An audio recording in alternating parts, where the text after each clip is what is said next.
বাথৌ মহাসভাৰ সাধাৰণ সম্পাদক ডাঙৰীয়াক লৈ পেলাই যি এটা সংবাদমেল গুৱাহাটীত পাতিছিল আৰু এই সংবাদমেলত তেখেতে কিছুমান কথা তেওঁ বিশেষভাৱে বড়ো খ্ৰীষ্টানসকলক লৈ পেলাই যি মন্তব্য আগবঢ়াইছে এই অতিকৈ গৰিহণাৰ যোগ্য। মই এই ঘটনাক মই তীব্ৰভাৱে গৰিহণা দিছোঁ। তেখেতে কিছুমান কথা জানি লোৱাটো উচিত আছিল আৰু সেইভাৱে তেওঁ সংবাদমেলবিলাকত তেওঁ ক'ব লাগিছিল। এতিয়া বাথৌ মহাসভাৰ সংগঠনে সাধাৰণ সম্পাদক ডাঙৰীয়া যি এই সংবাদমেলত আছিলে তেওঁলোকে কৈছিল যে আমাৰ লগত তেনেকুৱা কোনো ধৰণৰ আলোচনা কৰা হোৱা নাছিলে। লুকাছ তেওঁ পুনৰ নিজ বাথৌ ধৰ্মত ঘূৰি অহাৰ বাবে তেওঁক সম্বৰ্ধনা জনোৱাহে এটা অনুষ্ঠান আছিল। তাতে তেওঁ সংবাদমেলত আমাক লৈ পেলাই তেনেকুৱা মন্তব্য কৰাত এই তেওঁৰ যি সংবাদমেল বা তেওঁ কৰা যি মন্তব্য তাৰ লগত বাথৌ মহাসভাৰ কোনো তেনেকুৱা লিংক নাই, এই কথাটো তেওঁলোকে স্পষ্টভাৱে জনাইছে। বিভিন্ন ধৰণৰ কথাবিলাক কৈ আছে যে আচলতে গণেশ দৈমাৰী বাথৌ মহাসভাৰ সাধাৰণ সম্পাদক তেওঁ এতিয়া স্পষ্টভাৱে কৈছে যে সিদিনাৰ মিটিংটো আচলতে লুকাছে যে পুনৰ বাথৌ ধৰ্মত ঘূৰি আহিছে তেওঁক আদৰণি জনোৱা আছিল আৰু সেই আদৰণি জনোৱাত সত্যৰঞ্জন বৰাৰ সংগঠনেও তেওঁক পুনৰ বাথৌ ধৰ্মত অহাৰ কাৰণে সম্বৰ্ধনা দিয়া বুলি তেওঁ কৈছে। ইয়াতহে আমি মিলিত হৈছিলোঁ, বাকী তেনেকুৱা কোনো পৰিকল্পনা নাছিল বুলি তেওঁ স্পষ্টভাৱে কৈছে। তো এতিয়া কথাটো হ'ল কি, আমি বেলেগৰ সংগঠনৰ কথা ক'বলৈ নাযাওঁ। তো আমি দেখিছোঁ যে তেওঁলোকৰ সংগঠন বাথৌ মহাসভাটো এই কথাটো লৈ পেলাই ৰিয়েকশ্যন হৈছে। কোকৰাঝাৰৰ আমাৰ জ্যেষ্ঠ বাথৌ ধৰ্মৰ যিসকলে ধৰ্মগুৰু আৰু যিসকলে বাথৌ ধৰ্মৰ ফাউণ্ডাৰসকল আছে তেওঁলোকে কৈফিয়ত বিচাৰিছে গণেশ বসুমতাৰীৰ ওচৰত যে আপুনি কেনেকৈ এনেকুৱা বড়োসকলৰ মাজত বিভাজন কৰা এনেকুৱা এজন ব্যক্তিৰ লগত কিয় আপুনি সংবাদমেল পাতিলে, এই কথাটো তেওঁক কৈফিয়ত তলব কৰিছে তেওঁলোকে। আমি এইটো সংবাদ মাধ্যমৰ যোগেদি আমি দেখিবলৈ পাইছোঁ।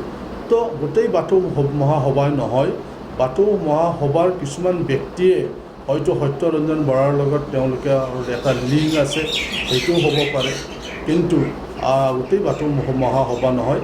কিয়নো আমি এই 2-3টা দিনত তেওঁলোকৰ যিটো প্ৰতিক্ৰিয়া নিজৰ সংগঠনৰ মাজত ধৰ্মীয় মহাসভাত তেওঁলোকৰ যিটো প্ৰতিক্ৰিয়া সেইটো আমি দেখিবলৈ পাইছোঁ। এইটো ভাল এটা লক্ষণ। বড়োসকল বহু বছৰ আগৰ পৰাই প্ৰায় 150 বছৰ আগৰ পৰাই বড়োসকল খ্ৰীষ্টান ধৰ্ম দীক্ষা লৈছিলে প্ৰায় আমি গম পাইছোঁ। নিখিল বড়ো ছাত্ৰ সন্থা, বড়ো সাহিত্য সভাকে আদি কৰি বড়োসকলৰ বিভিন্ন দল সংগঠনেও এই কাৰ্যক গৰিহণা দিছে। সত্যৰঞ্জন বৰাক আমি সকলোৱে জানো যে তেওঁ সময়ে সময়ে বিভিন্ন ধৰণৰ মন্তব্য দিয়াটো আমি দেখিবলৈ পাইছোঁ। তেওঁ মুছলমান বিৰোধী মন্তব্য তেওঁ কৰে।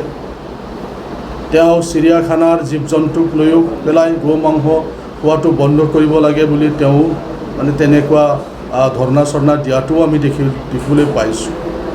তো তেনেকুৱা এজন ব্যক্তি, সেই ব্যক্তিজনে বড়োসকলৰ মাজত এটা বিভাজন আনিবৰ কাৰণে এটা ষড়যন্ত্ৰ কৰাটোহে আমি দেখিবলৈ পাইছোঁ।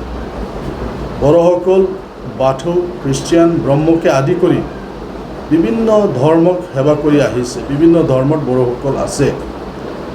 বড়োসকলৰ স্বাধিকাৰৰ যি আন্দোলন, লিপি আন্দোলন, সাহিত্য সভা গঠন কৰা, তাত বড়ো খ্ৰীষ্টানসকলেও আছিলে। নিখিল বড়ো ছাত্ৰ সন্থা গঠন কৰা, তাত বড়ো খ্ৰীষ্টানসকলেও আছিলে। আমাৰ মাজত তেনেকুৱা ধৰ্মলৈ কোনো ভেদাভেদ নাই। আমি সকলোৱে বড়ো। পৃথিৱীৰ সকলো বড়ো এক লোক হ'ব লাগে, এই মন্ত্ৰতহে বড়োসকলে বিশ্বাস কৰে।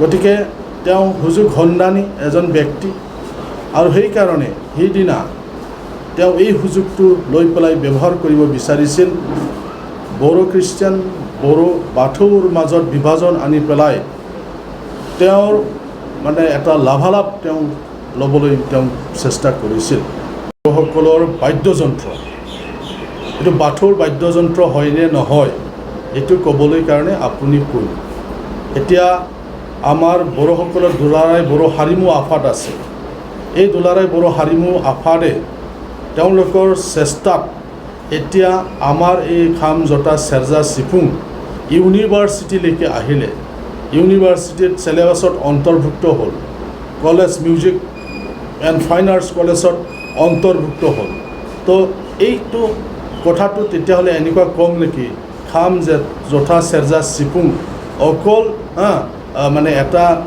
ধৰ্মীয় লোকৰ মানুহে তেওঁলোকে শিকিব পাৰে তেওঁলোকে পঢ়িব পাৰে এনেকুৱা হ'ব নেকি কথাটো তেনেকুৱা নহয় এইটো হ'ল বড়োসকলৰ বাদ্যযন্ত্ৰ আৰু সকলো বড়োই এইটো ব্যৱহাৰ কৰি আছে তাত সত্যৰঞ্জন বৰাৰ নিচিনা মানুহে ইয়াত মাতিব লগা নাই এতিয়া গীটাৰটো ক'ৰ পৰা আহিল এতিয়া অসমৰ মানুহে গীটাৰ নবজালে হ'ল অসমীয়া সংগীতত গীটাৰ ব্যৱহাৰ নকৰিলে হ'ল এইটোতো পশ্চিমীয়া সংস্কৃতিৰ পৰা অহা তো এনেকুৱা ক'ব নেকি কথাটো এনেকুৱা হ'ব আজি পিয়ানো কি বস্তু ক'ৰ পৰা আহিলে কিয় ব্যৱহাৰ কৰি আছে অসমত এনেকুৱা হ'ব নেকি তো তেনেকুৱা নহয় তো তেনেকুৱা তৰল যে মন্তব্য এই তৰল মন্তব্যৰ পৰা আমি বুজিব পাৰোঁ তেখেত কি ধৰণৰ মানসিকতাৰ ব্যক্তি সেই কথাটো এইবিলাক কথাৰ পৰাই মানে স্পষ্ট হয় বড়োসকলৰ দীক্ষা লৈছে আমি বড়ো হয় আমাৰ ধৰ্মটো বেলেগ হ'ব পাৰে কিন্তু আমাৰ গোটেই মানে ৰীতি নীতি আচাৰ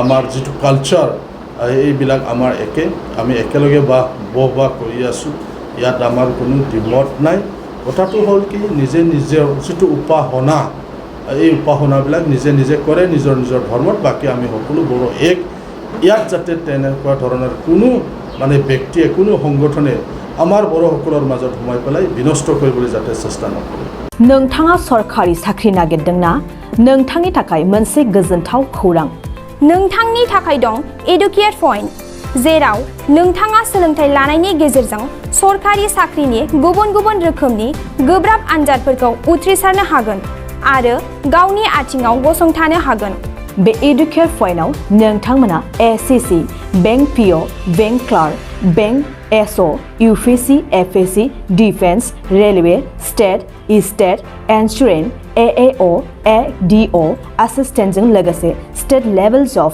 आरो माखासे सरकारि साख्रिनि आनजादाव गोनांथि जानाय आयदाफोराव सोलोंथाइ लानो हागोन मख'नो गोनांदि बे सोलोंसालियाव साख्रिनिल' नङा बेयाव एमबिए आरो सैनिक स्कुल बायदियाव एडमिशननि थाखाय एन्ट्रेन्स होनो थाखायबो सोलोंथाइ लानो हागोन बे सोलोंसालियाव गाहाम थाखो खथानि सुबिदा दं आरो सम मथे नोंथांनि सोलोंथाइखौ बे सोलोंसालियाव होनाय जागोन बेखौबो मिथिनांगोन दि बे एडुकेट पॉइन्टआव सोलोंथाइ लानानै बावैसो 2021-22 इं मायथाइनि एसएससी जिडिनि आनजादाव गासै 11 सा सोलोंसाफोरा उथ्रिसारनो हादों बारा नङा गासै 15,000 रांजोंनो नोंथाङा बे सोलोंसालियाव 6 दानसिम सोलोंथाइखौ लानो हागोन बे सोलोंसालिया क'क्राझार बरपेटा रड गलपारा आरो बङाइगावआवबो दं क'क्राझाराव सोलोंथाइ लानो गोसो गुदुं जानाय सुबुंफोरा 70020261333 9101 536360 70020261333 9101536360